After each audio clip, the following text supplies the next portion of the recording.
خالی دسترخوان اور غیبی مہمان۔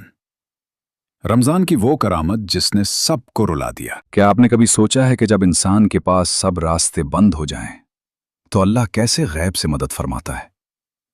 آج کی کہانی ایک ایسی بوڑھی ماں کی ہے جس کے گھر میں افطار کے لیے کچھ نہ تھا، مگر پھر ایک ایسی کرامت ہوئی جس نے پورے گاؤں کو حیران کر دیا۔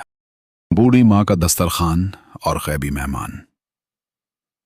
یہ کہانی ایک چھوٹے سے گاؤں کے کنارے رہنے والی فاطمہ بی بی کی ہے، جن کا اس دنیا میں ایک معذور بیٹے کے سوا کوئی نہ تھا۔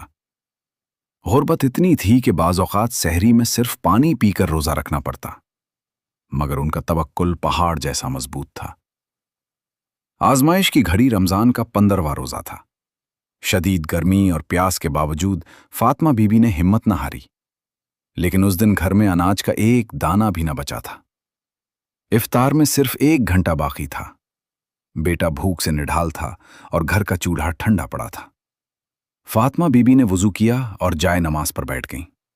انہوں نے روتے ہوئے دعا کی، یا اللہ، میں بوڑھی ہوں، برداشت کر لوں گی، لیکن میرا بچہ معذور ہے اور تیرا مہمان روزے دار ہے۔ تیرے خزانے میں کوئی کمی نہیں، آج میری لاج رکھ لے۔ ایک عجیب دستک۔ ابھی افطار میں 15 منٹ باقی تھے کہ اچانک دروازے پر دستک ہوئی۔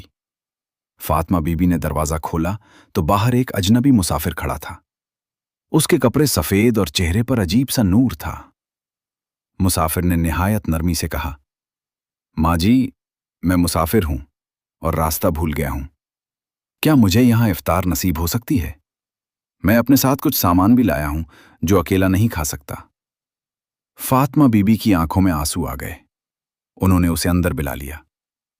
اس مسافر نے اپنے پاس موجود ایک سادہ سے تھیلے سے سامان نکالنا شروع کیا۔ دیکھتے ہی دیکھتے دسترخوان ایسی نعمتوں سے بھر گیا جو اس غریب جھونپڑی میں کبھی دیکھی بھی نہ گئی تھیں۔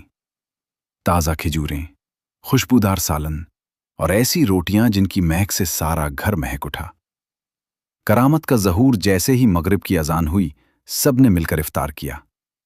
فاطمہ بی بی کا بیٹا اتنا خوش تھا کہ اس کے چہرے پر رونق آ گئی۔ افطار کے فوراً بعد مسافر نے نماز کی امامت کرائی۔ نماز کے بعد جب فاطمہ بی بی کچن سے پانی لینے گئیں اور واپس آئیں تو دیکھا کہ وہ مسافر وہاں نہیں تھا۔ وہ حیران رہ گئیں کیونکہ گھر کا بیرونی دروازہ اندر سے بند تھا۔ جب انہوں نے دسترخوان کی طرف دیکھا تو ایک اور حیرت ان کا انتظار کر رہی تھی۔ وہ برتن جن میں کھانا بچ گیا تھا وہ اب بھی ویسے ہی بھرے ہوئے تھے جیسے کسی نے چھوا ہی نہ ہو۔ پورے گھر میں مشک و عنبر جیسی خوشبو پھیلی ہوئی تھی جو کئی دنوں تک ختم نہ ہوئی۔